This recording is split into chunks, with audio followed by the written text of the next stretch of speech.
Olá, meus sextos anos. Como vocês estão? Espero que vocês estejam bem e que a nossa aula de hoje ela seja uma aula muito proveitosa.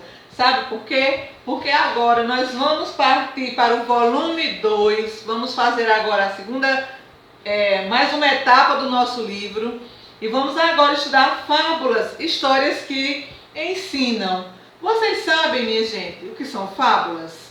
Hein? Quem já ouviu falar no texto A Raposa e as Uvas? O Leão e o Ratinho. Quem lembra dessas historinhas? Então, essas histórias são fábulas. Então, o que são fábulas? A fábula é um gênero ficcional bastante popular e existe há mais de 2.800 anos.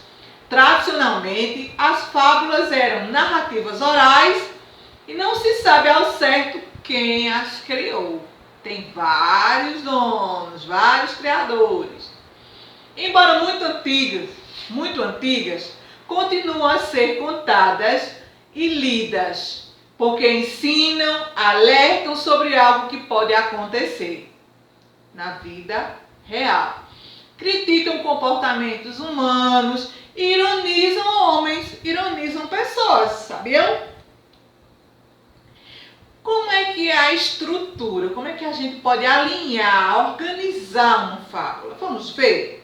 A fábula, ela tem uma estrutura de muitas versões e são reescritas, muitas delas com intenções humorísticas.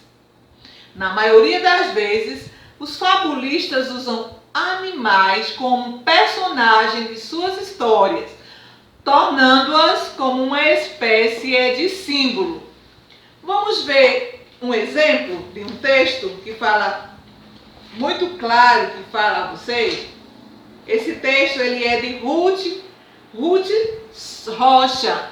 O texto a fábula da formiga e a cigarra, gente, que fala um fato assim inusitado, certo? E aí conta a história da cigarra, que ela passou o verão todo cantando, enquanto as formigas estavam todas trabalhando, e chegou o inverno. O inverno chegou e a cigarra veio, bater na porta das formigas. E a formiga então perguntou a ela: o que você fez durante o verão? A cigarra respondeu: durante o verão eu cantei. E disse a formiga então: muito bem, você cantou? Pois agora dance. Moral da história. Trabalharemos para nos livrar do suplício da cigarra e não atuaremos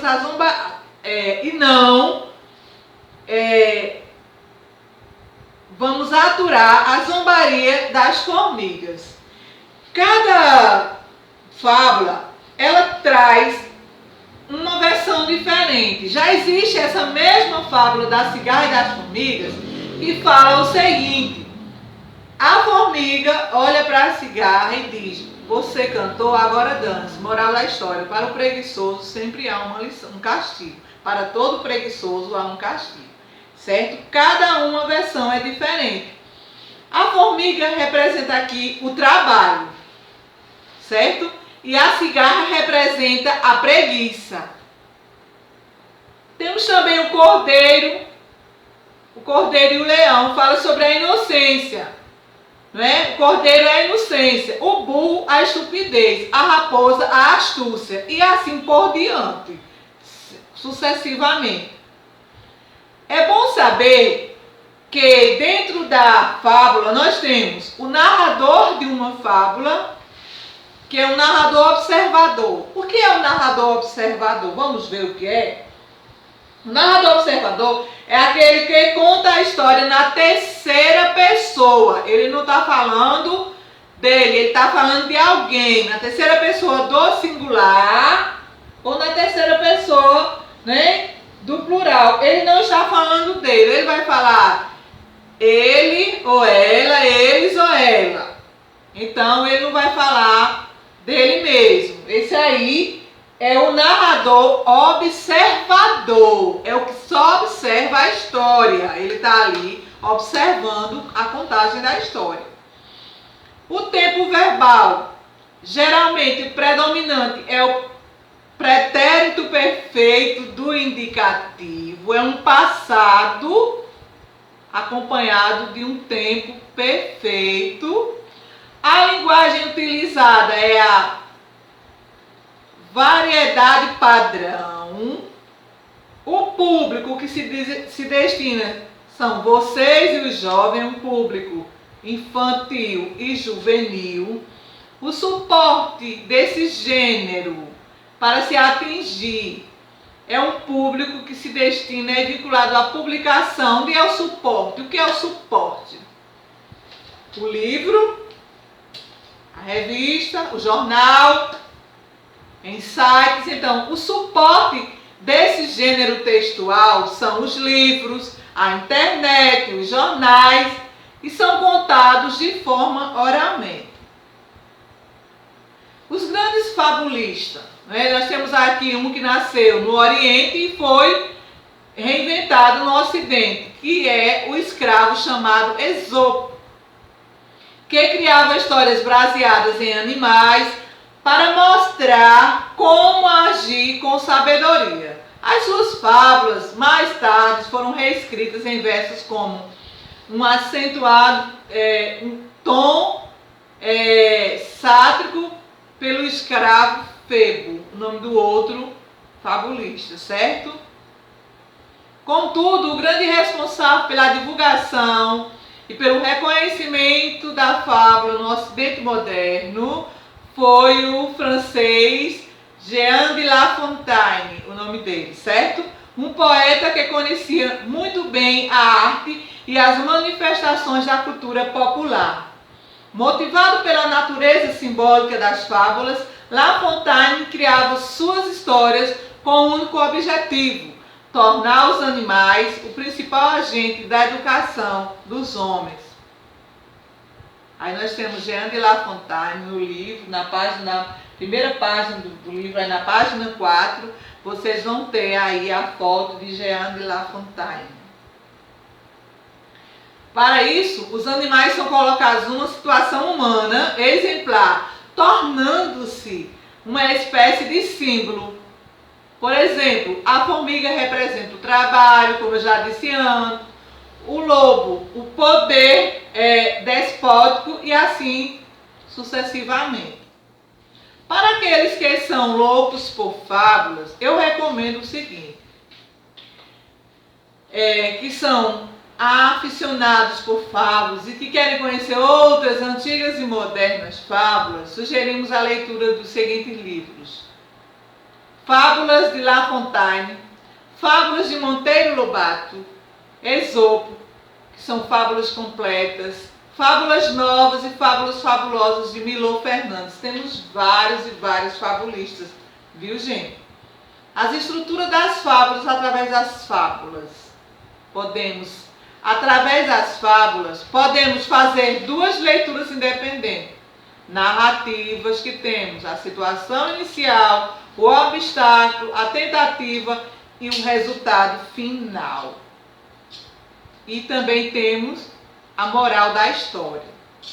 Moral da história tem uma linguagem temática, dissertativa, e ela pode ser usada e analisada independente da fábula. A fábula nos leva a dois mundos. O imaginário, que é o narrativo fantástico, e o real, que é o dissertativo temático. Eu vou descrever aí uma verdade dentro de uma fábrica, um estudo sério sobre o comportamento humano e a ética da cidadania. Então a gente pode descrever na fábula que a gente tem aí uma moral, denunciar um fato e ensinar as pessoas, dar um ensinamento de vida às pessoas. Usar os animais com simplicidade.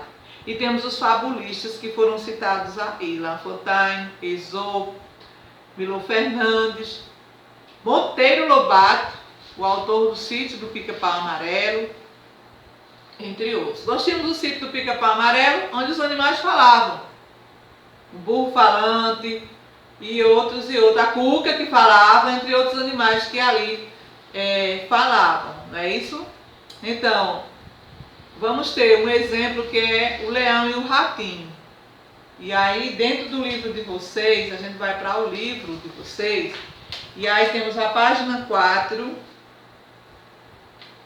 Dentro de tudo que a gente estudou agora, diante de tudo que a gente leu, nós vamos agora para a atividade na página 5, 4, 5, 6 e a página de número 7. Vamos até a página 7, ok? E aí a gente vai estudar, vai ter o texto sobre o touro e as rãs, e nós vamos ler e vamos interpretar esse texto aí, cada questão que está aí, certo? Dentro vamos estudar a fábula do touro e da rã e vamos destrinchar essa fábula através de uma atividade objetiva e subjetiva. Que tenhamos uma boa aula, gente, conectados em casa e estudando para que possamos ter dias melhores, não é isso? Um abraço, que o coração de vocês esteja cheio de paz e de amor para a família também.